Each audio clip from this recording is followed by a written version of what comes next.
Hello everyone, this is a video lecture for Calculus 1, Section 6.1, Area Between Curves. Sorry for the bad handwriting. So, we're going to cover area between two curves. Sorry. And so, it'll be this formula here. It's a very simple formula. I love this formula. Integral from a to b of top minus bottom dx, done. And so top and bottom are two different functions. Say we have this kind of function, and then say we have this kind of function, and we're looking from right here to right here, and we want this area. This would be the top function, that would be the bottom function. So you put them in, you integrate from a to b, and you're done. That's it. You know what that looks so similar to? This guy, it looks just so similar to 61023. Not the first question on your homework, unfortunately. The homework first questions, I think the first two or so, are ridiculous. And they're great. They're not hard. They're just a terrible first question. This is a better question. And so this exponential right here, this is e to the x. This parabola dude, that's x squared minus 1. And so you can see that this will be our top and this will be our bottom in the case from -1 to 1. I guess so, yeah, find the area. Okay, so here we go. Integral from -1 to 1 of top minus your bottom. Now notice I did parentheses around this. Very important, because of course we're going to have to distribute, etc., etc. So that's easy. And so, integrate e to the x, you get e to the x. You integrate x squared, you get x cubed over 3. You integrate the 1, you get an x, and you're going from -1 to 1. You plug it all in. Plug in the 1, you get e to the 1. 1/3 plus 1. Minus, and you plug in the -1, you get e to the -1.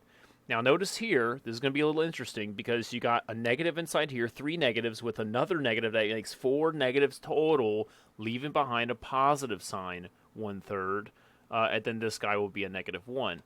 What actually happens is that because you distribute this negative here, this becomes, but then over here with the 1, this would become a +1, and I think they like combine actually. I'm just looking ahead here. Yes, they all combine numerically. So you got e to the 1 minus e to the -1, and then plus 4/3, and there you go, I guess. So, cool. Oh yes, I see it now. Yep, great. There you go. So, not the first problem, but a very wonderful problem to show off the new formula, 61024. I've got y equals sine of x. I got y is equal to x. I got x is equal to pi over 2. And I got x is equal to pi. And I need to find out the area between these two curves. Sine x does something kind of like this. We got y equals x does right here. The computer kind of glitches out sometimes. I don't know if you're really seeing any of that in the end, but pi over 2, and then it'll keep going here. We want to get at pi. There's your pi right there. And they want all of this area right here. So I'm going to ask, which one's on the top? This guy. Which one's on the bottom? This guy. So integral from pi over 2 to pi of your top minus your bottom. Well, that's not hard at all, because you get x squared over 2. And then my sign, my negative sign, technically when I integrate it, should be yielding a positive cosine x. But that's all stuff that we've already covered. I'm going to assume you're okay with that. So plugging in the pi, I got pi squared over 2, and then plugging in the pi here, you get a minus 1. Plugging in the pi over 2, which is kind of weird here, you're going to get, I believe, a pi squared over 8, because you get 4 up here plus another 2 makes an 8. Pi over 2 here should yield a 0. And so you combine your like terms and blah, blah, blah, math calculator if you like it, whatever. So 3 pi squared over 8 and then minus 1, and you're done. Again, that was not the second question. I think that's like the fourth one on my notes. And I always go sequentially on the homework, except for today, obviously. So let's go back to the first couple of questions and get confused. So I have this parabola looking thing, and then I got this logarithm looking thing, and it has some bounds here at positive 1 and a negative 1, and they want the area between the curves. You know what's so funny about this problem? It's nearly identical to the one we did earlier, right here. Do you see it? Look, this is x and the y, but what if I had said this was y and x? Can you tilt it? Tilt your head, 90 degrees here, and you can, like, if you're tilting this whole thing up this way, you're rotating the whole entire picture, and it looks like the same problem. That's not really the case in WebAssign. They actually still have x and y here, but I'm saying that it is essentially the same problem. We just have to kind of tilt our heads, kind of. And so this one here is x. This is all strange. X equals y squared minus 3. And here this is x equals e to the y. Notice that it's x equals for our two functions. So got to be more confusing, of course. And this is a y equals. And this is a y equals. So when I integrate, I'm going to go from negative 1 to 1. And I'm going to have my top minus my bottom. dy. These are y values. So the math is not going to be hard, but which is my top and which is my bottom? Well, like I always have been assuming here, top is on the top, bottom's on the bottom. Well, here we don't have a top and a bottom. We have a left and a right. I'm not going to change my formula for them. So this one's on the top and this one's on the bottom. Why? Because this is more negative over here and this is more positive over there. Tilt the camera, see this as up. This is up and this is down. And you can obviously see that this would be on the top and this would be on the bottom. Okay, I'm not changing my formula for them, not for the singular problem. And so my top is going to be this guy here, e to the y. My bottom's going to be this y squared minus 3. If you just put x's everywhere, it'd be the same problem, honestly. It's really not this hard. I think the only numbers that have changed for me is this 3. I had a 1 last time. So why didn't they do the other problem first? Why is this one the first one on your homework? I don't know. I don't make these rules up. I don't make up the homework. I'm just administering it to you. But it could be easier. So plugging it in here, we get technically a positive there, and then we get a negative 3, and everything combines. Nothing cancels. And we get this guy here. Woohoo! Let's do another one that is supposed to be confusing for no reason. It's not confusing. I mean, once you do it, it's really simple. But why do they change our orientation so suddenly? I don't know. And in fact, I drew this wrong. It's a lot more like this. Nope, that's not even good enough. Here, hold on. Okay, I think that'll work. And then it needs to do something kind of like this. I mean, it's barely in the quadrant 1 there. They want all this area here. That's fine. This is from 0, 0. And this is negative 3 to 3. And they give me two functions, x equals y squared minus 4y, and we have this guy here is x y minus y squared. This is on the top, this is on the bottom, just as we always have mentioned anyways. This is up, and this is down.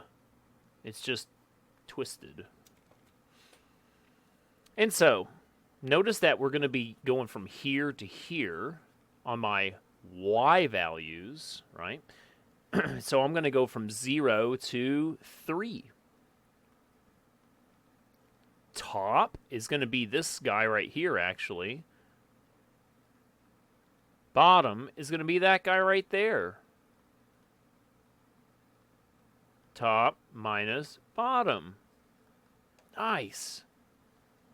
Love using the same formula every time. Honestly, because that's what you should be learning is consistency. That way we don't stray so quickly. There's a special formula for this one when really, no, it's just simple U sub or something like that. That's a 2, and I think we get a 6. Awesome. Okay, so what do we do here? Well, I'm going to add 1 to the power and divide by the new power.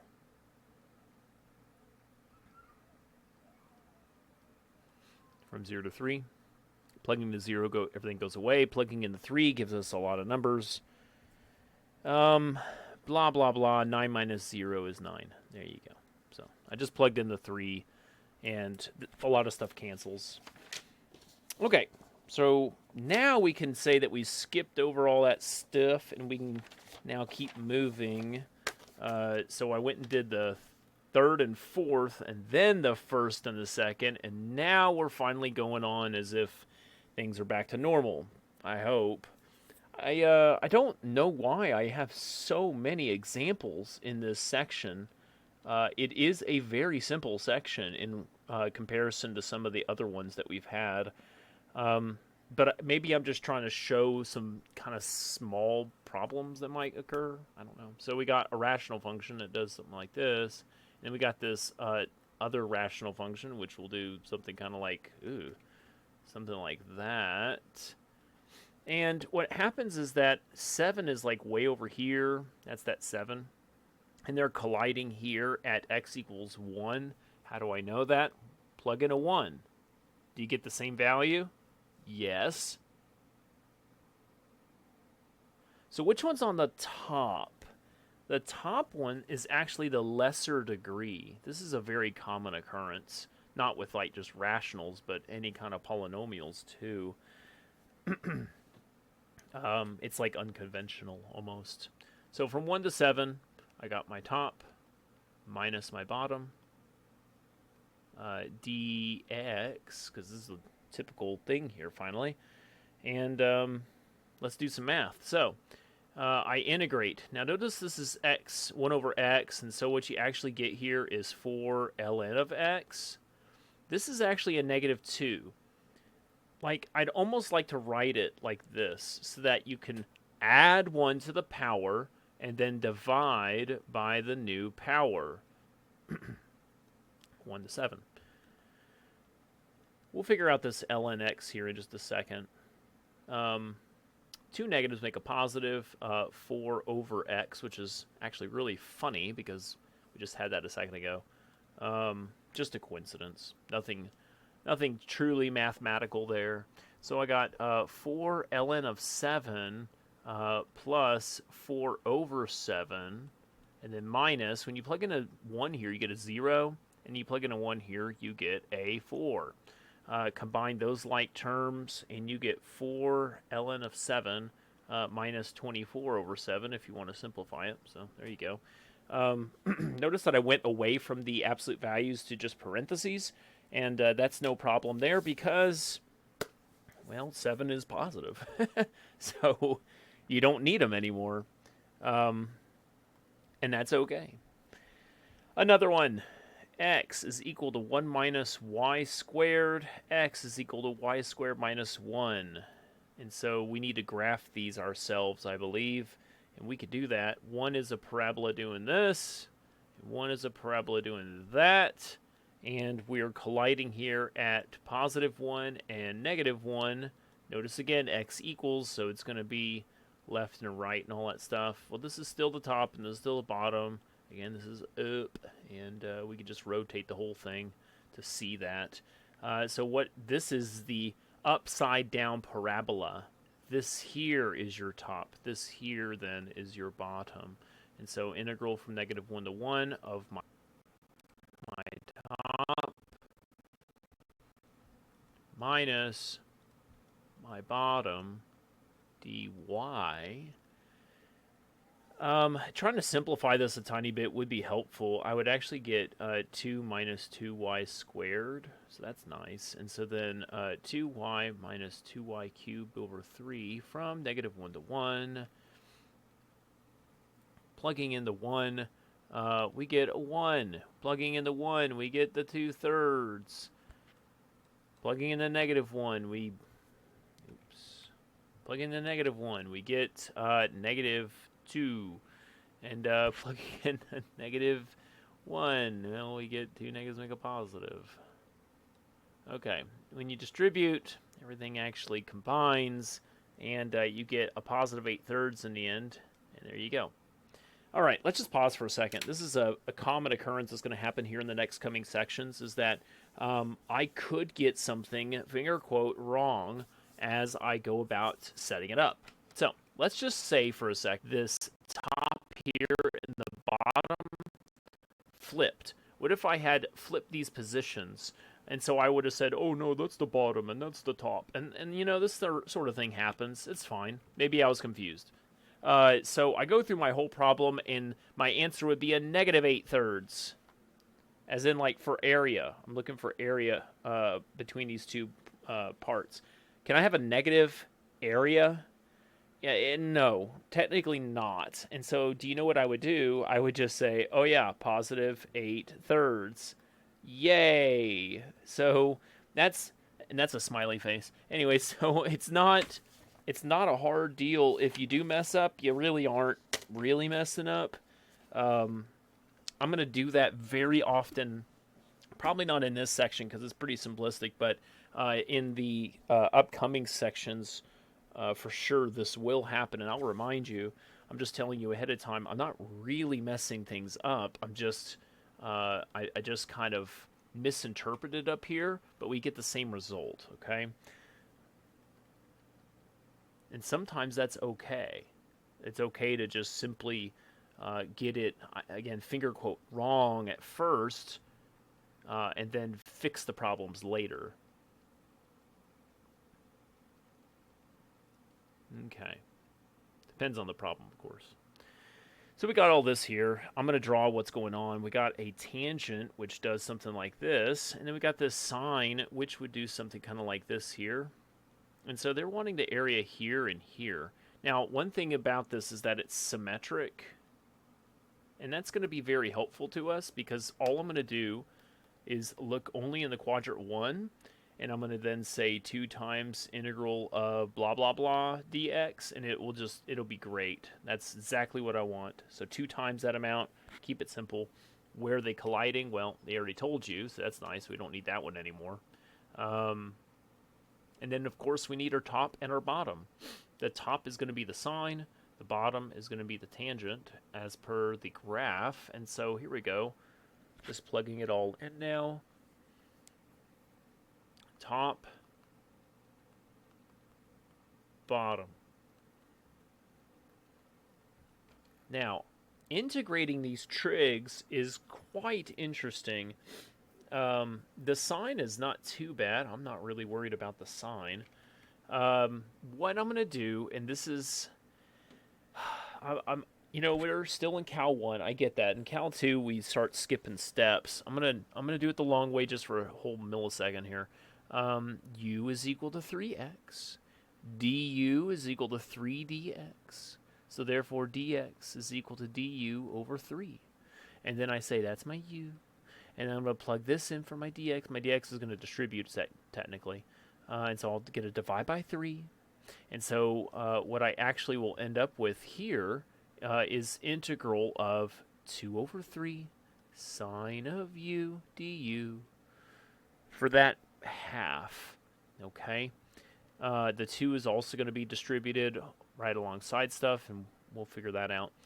For the tangent, technically that's a sine x over a cosine x dx.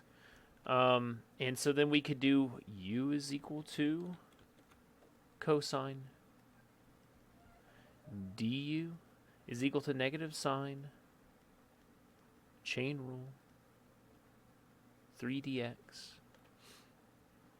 Dx is equal to, divide by all the stuff here on the other side, negative 3 sine of 3x. And so you plug it in right here, the signs cancel, the negatives kind of come together, and what you get, give me a second here, what you get over here, again, this is u. We already got a u. Let's do v. Let's do v substitution today, because why not? That'll be fun, right? So a 2, and then I got a negative 1/3. The signs cancel, and I got 1 over u v, sorry, v, dv. This is incredibly slow. This is so slow, it's silly. This should not be. This should not be. We have better methods of solving this stuff. And so we got here 2/3 of ln of v, absolute value technically there, and then plus c. Well, the thing is the plus c doesn't actually apply because we got a definite integral. But there is in no way that I'm going to use that right now because we got u's and v's. We will plug those in later. We need x's. So I have to go back and plug in my u and my v separately. 3x, cosine of 3x. And so then negative 4/3 cosine of 3x plus 2/3 ln of cosine of 3x. From 0 to pi over 9, you would think the 0 would cancel, and you're wrong. No, it's a little bit more complicated than that. You plug in the 0, and what's going to happen here is you get a whole number, like a number 1 or whatever. But here you get 1, so you get a 1 there. But ln of 1 makes a 0, so that would cancel. Of course, this pi over 9 would most certainly be doing something to me. When I put this pi over 9 in, what I actually get is pi over 3, which is the 60 degrees. And so we have to say cosine of 60 is going to be 1/2, and I'm going to leave you to that because this problem's just taking too long. And I want to show you instead a better method of integrating these things faster, okay? Now, before I keep going, their answer was a little different. It was 2/3, 1 minus ln of 2, and that is still very acceptable. This is fine. This is fine. They're both the same. Obviously, the 2/3 we pull out, but how do we get from ln 0.5 to ln 2? Notice that it was a positive here, and now it's a negative. What's going on is that this guy here is 1/2, and so this is technically 2 to the negative 1, and the negative 1 pulls out to the front. There you go, and you leave a 2 behind. All those little tricks, I guess you can say. All right, let's do some quicker tricks here. Just good thing I got a pause button. So let's do some quicker tricks. What I do is I say, you know what? Whenever I take a derivative, I normally do that chain rule thing, right? See the 3 multiply by 3, multiply by 3. What you're really wanting to do here is divide by 3. Look, you're dividing by 3 in the end because you're integrating. So you're going the opposite way. Normally you would say, oh, well, I need, chain rule says that I'm going to multiply. Well, now you're integrating, so you divide. Very simple. How do I integrate tangent very quickly? This is the medium way. I would say the quick version is simply just to skip to the end. It's a formula. Now, I remember, I'm your teacher, I remember a whole ton of these formulas. I do calculus too, we do a ton of formulas. Would I have remembered that formula by myself? That's a maybe. That's a maybe. I definitely remember a lot of them, but that one's a maybe, okay? So there are quicker ways if you memorize stuff. If you don't, you can look it up, or you could just do it the long way like I did. All right, next problem. Okay, I know why I'm doing this problem, at least, so that's something. I think what I'm doing, like with you here, is I'm adding extra content within my problems to show you, I guess, just more advanced techniques. Just better reasoning, I guess you can say. It's not just apply the formula, there's more stuff here. So we need to graph this thing, and what's going on is we got a cosine, which starts up high and it goes down low and does all this stuff. We've got this negative cosine, but because it's with this shift here as well, what actually happens is it's like this here. And they're wanting to go to pi, which is technically right here, actually. So they want this area and all of this big area here. This is going to have to be a two-step problem. It's not symmetric. We have to do two-step problem, and that's okay. And so I need to set them equal to one another so I can find out what that point is right there. Solve for x, move this guy over, so we got 8 cosine of x is equal to 4. Divide by the 8, and we get a half. And so I'm saying, where's my cosine equal to a half? And it's like, oh, it's at 60 degrees, so pi over 3. And so that's going to be one of my limits, I guess you could say. So my area is going to end up being, in the end, integral from 0 to pi over 3 of a top minus bottom. And then plus the integral from pi over 3 to pi over, was it just pi? Pi of some other things. If you do not do it like this, you will get it wrong because they'll try to cancel out the area from one another. Because one would supply a negative area and the other one would be positive, and you won't get the result that you want. So you can't just do 0 to pi. You got to split it up. Well, what's on top right now in this first section is that it's the plane cosine that is on top. And so I'm going to do the 4 cosine of x, and then the bottom would be this 4 minus 4 cosine x, whatever, top and bottom. Well, here on the other side, it's flipped. So then here we have our 4 minus 4 cosine x is on the top. Then we got our plain old 4 cosine x on the bottom. So they flipped it there. Now, I guess you really only have to do the integral once, because what's going to happen is whatever you have here, you just make it negative, and then there's your answer for the other side. So I'm only going to integrate the once and kind of just do those tricks to make it a little better for us. I got 4 sine of x. When you apply the minus sign, you get a negative 4x, and then a positive 4 sine x. Go figure. These guys are going to combine.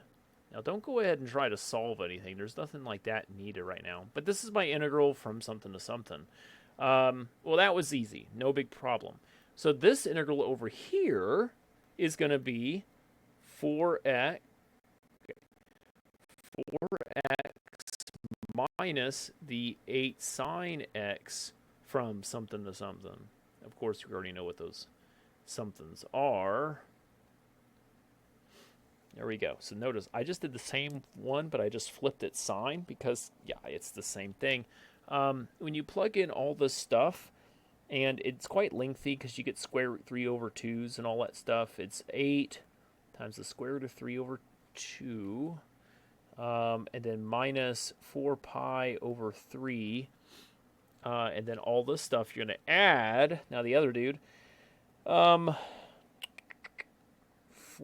pi plus 8 square root 3 over 2 minus the 4 pi over 3, and a lot of this stuff combines together. You can see a lot of similarities here, and that's okay. My total answer is going to be 8 square root of 3 plus 4 over 3 pi in the end. Cool. That was just so nifty. Okay. I would ask if you have questions, but this is a recording. Okay. So in this problem, they draw a triangle. I'm going to try to make this as straight as possible. That's close enough, I guess. There we go. And so I've got points here. Actually, this point down here is 0, 0. This point up here is 1, 8. And this point here is 3, 5. And they say, use calculus to find the area of the triangle. Use calculus to find the something on the no. No. What they would want you to do is to find a line equation for both of these. And then you're going to integrate top and bottom for this first half right here. Then you need to find the line equation for this guy here. And then integrate these two here, top and bottom, and add those two together. And it is a very lengthy process. Who wants to do that? Raise your hand. Now, I don't got a better answer for you. I know there are. In fact, you know what? I remember now. I did this exact same problem in my Calculus 2 class. So this is just a small little tip here. All of the Chapter 6 stuff that you're doing here in Cal 1, you'll do it again in Cal 2. Wow. So, yeah, you can go see my Cal 2 videos on Chapter 6, and they're going to be identical. And that's okay, I guess. Whatever. I'm doing these because there might be one or two problems a little different. Plus, I kind of have some different assumptions about where you're going here in Cal 1. Not that you're not going on to Cal 2, because I know you are. But I just have a mindset that I've been going through these lecture videos with you up to this point. I'm just going to finish it up. So how do I actually get the area of this triangle? Well, it's not as hard as it seems. In the Cal 2 lecture, I actually just make a big rectangle here, and then I start subtracting areas. Notice that we have this triangle down here. So I say big rectangle minus this. And then I got minus this, and then I got minus this. This is actually part of the rectangle here. It's a triangle. Triangle, triangle, triangle. So rectangle minus triangle minus triangle minus triangle equals answer. And there you go. Ta-da! I actually don't want to do this with you. Not that I don't like it. It's just kind of funny. And I want to see if you could do that. I mean, what's your area of a triangle? Is 1/2 base times height. I hope everybody remembers that one.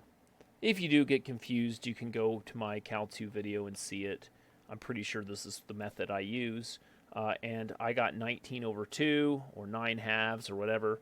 The way I have it in my notes is actually kind of long. It's Heron's formula. I use Heron's formula in this. And it's not bad, but I don't think it's worth your time. I'm very sure that I've done this problem on my Cal 2 lecture video series stuff. But let's go through it here because I'm not going to stop the recording early, I guess. So they have this graph with a parabola.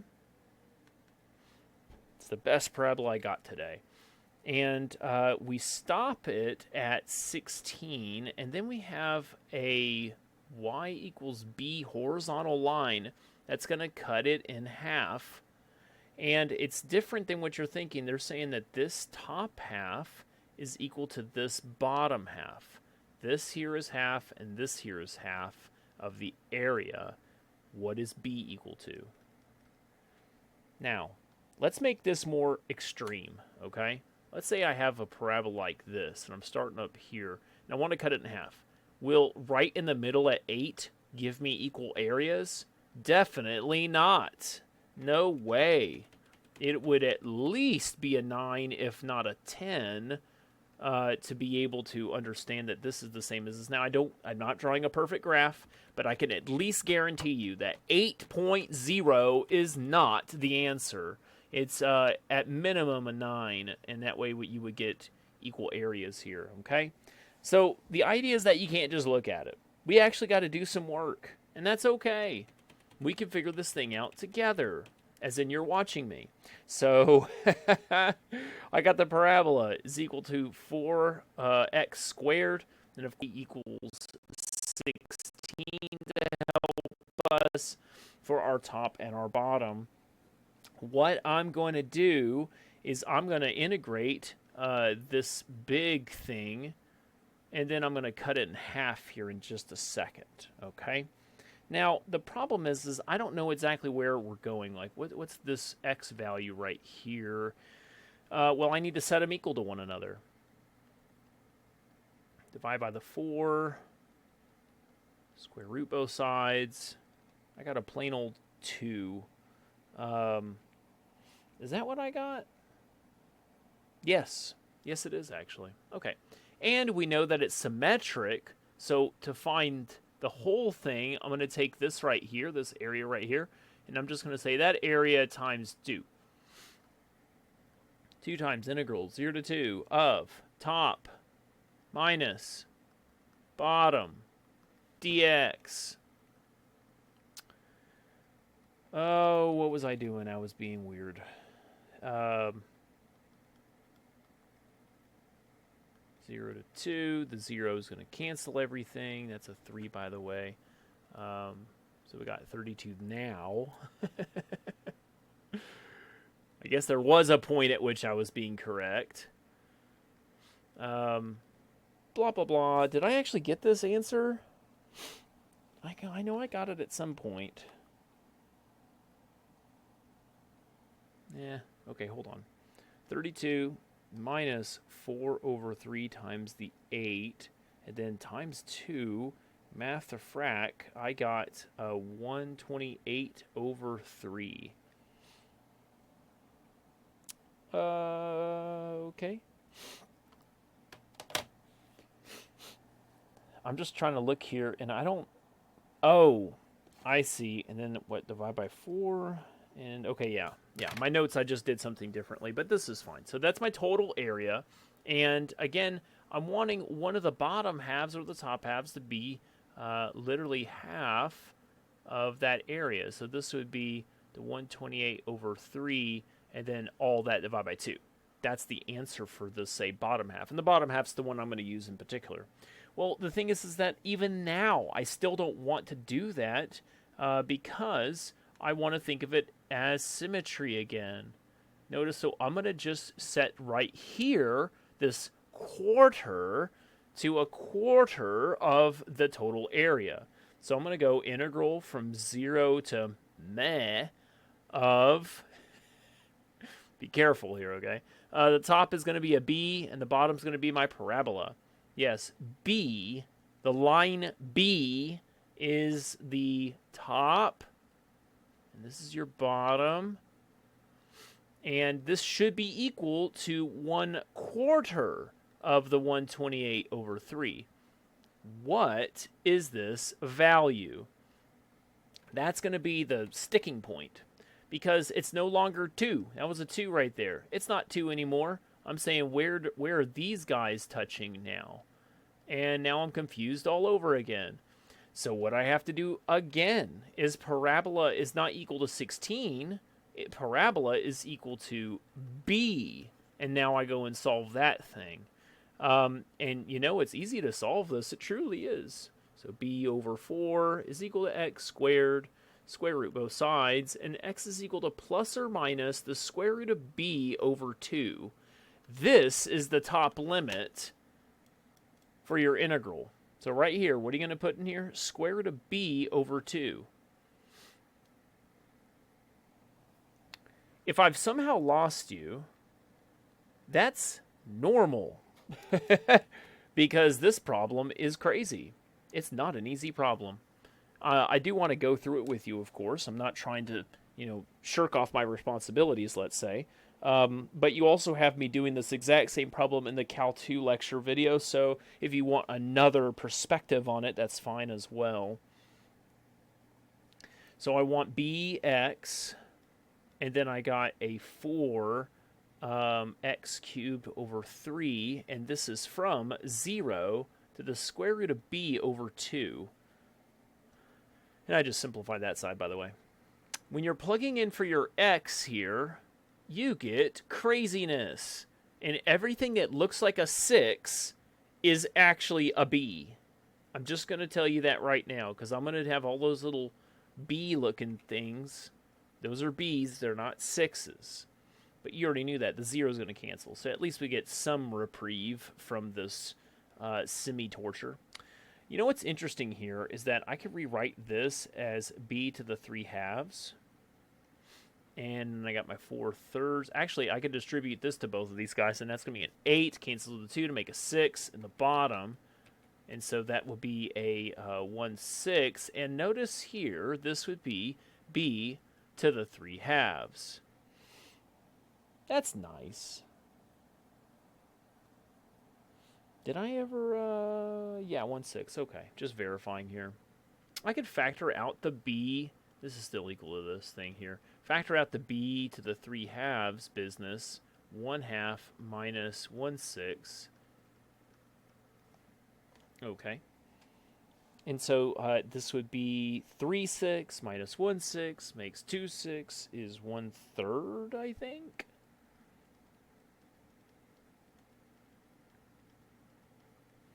And multiply by the 3 on both sides. How do you get rid of a 3/2 power? Well, you 2/3 both sides. And you got b is equal to 10.07936. Yes! As I had guessed earlier. I had guessed around 9 or 10. I was not looking at my notes when I was guessing. So that was just me off thinking about it. Okay, that was a very longer problem, and I don't expect you to just get it. I understand. The main problem here is there's so much conversion going on, and then there's the symmetry stuff, and then we have to solve for this weird limit thing, and it's just, there's a lot. I get it. There's not much else I can say other than just, I guess, rewind, watch me go through it slower, watch my Cal2 video. You at least now have duplicates.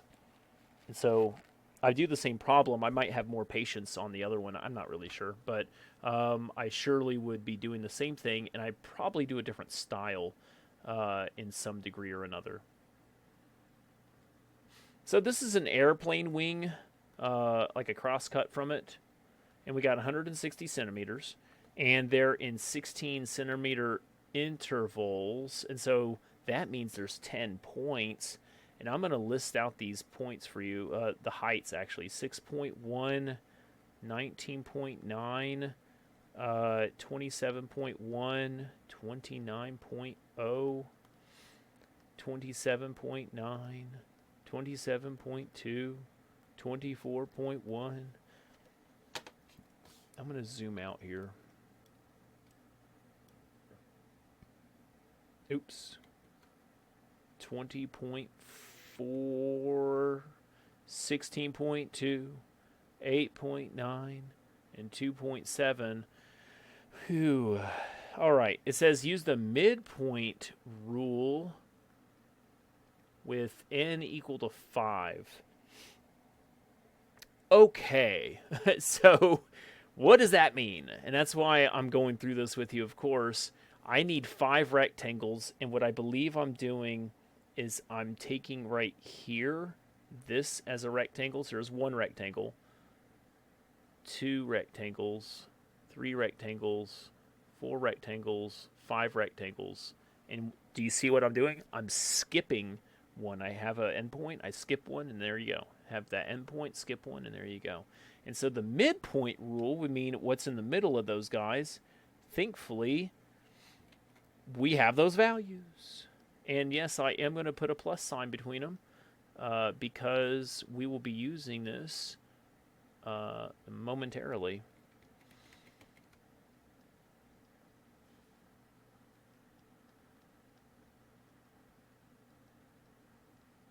Okay. Cool. So we got all that. And what I'm going to do is add all these things up here, and then I'm going to multiply by the width. Now, notice that all I'm doing here is finding all the heights. Those are my heights. And to find the area of a rectangle, I need times the width. And so the width here is going to be my 160 total divided by 5, because there's 5 rectangles to do it all.